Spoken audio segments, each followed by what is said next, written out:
Thank you, Mr. Limbrick. Thank you, Acting President. I rise to talk in support of Mr. Quilty's motion affirming this House's support of the right to free assembly. Hey. The right to protest is not just enshrined in our Charter of Human Rights and Responsibilities, it's also part of the history of Western liberal democracies. And I think I still remember very vividly the first protest I ever went to was actually protesting against the Iraq War. And that was quite a shock to me, and I've been to many protests since. But since the pandemic has started and the restrictions under the state of emergency has started, I feel that there has been a problem with what we have in the Human Rights Charter and this conflict with the directions under the state of emergency. And as Ms. Xing rightly pointed out, there is this issue of proportionality. And this is something that I've been following up extensively during my opportunities to question various ministers and public servants during Public Accounts and Estimates Committee hearings.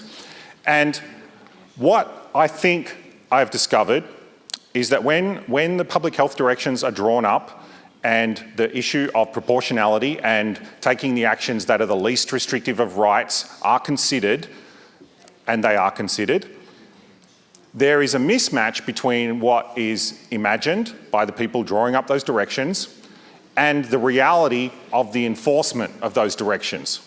These are two very separate things. And what one imagines might be the rights of Victorians that are limited by these directions can, in reality, result in the restrictions of rights which were not envisaged when the restrictions were first drawn up, when the directions were drawn up. And there's many cases of this. And as part of my role as an MP and as part of my role in my belief of believing in the freedoms and rights of Victorians, my colleague Mr. Quilty and I have been scrutinising very closely what has happened with the limitations of rights under this state of emergency. And as part of that, I've been paying extra special attention to the restrictions on the right to freedom of assembly. I have attended a number of protests and read about and talked to people who have been to other protests. Early on, back in May, there was protests around Brumbies, I think out the front of this place. There was also protests around in support of refugees at hotels. There was also the protest around Aboriginal deaths in custody, which I attended and in June, and I copped much criticism for attending that during the pandemic.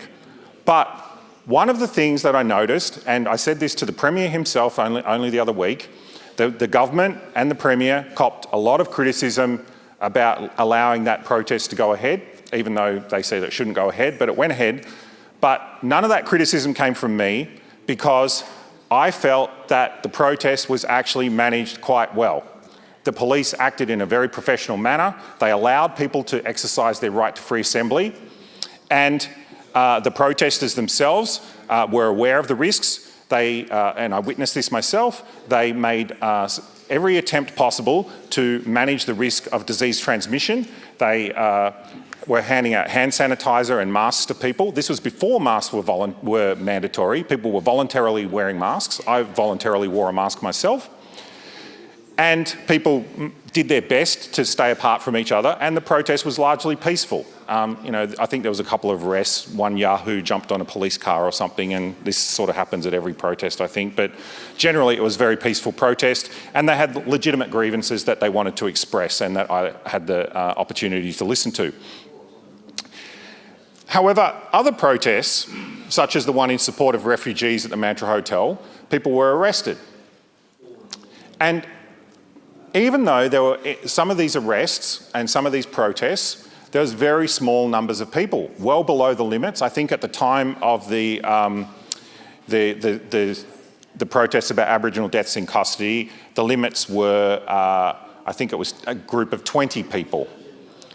Now, at the time during a lockdown, people were arrested for gathering in groups of 2 or 3 people to protest, or even walking by themselves carrying a sign. And the reason that they were arrested and fined is not because they were gathering in large numbers.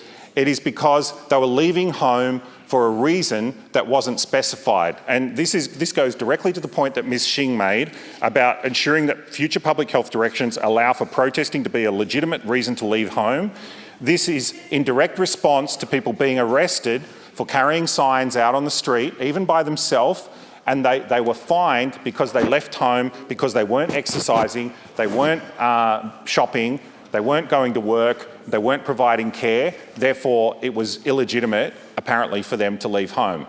I know that other jurisdictions have been grappling with this same issue. I note that the United Kingdom has been discussing this in detail, and lots of people have been arguing for the government to acknowledge the right to political expression and as a legitimate reason to leave your home.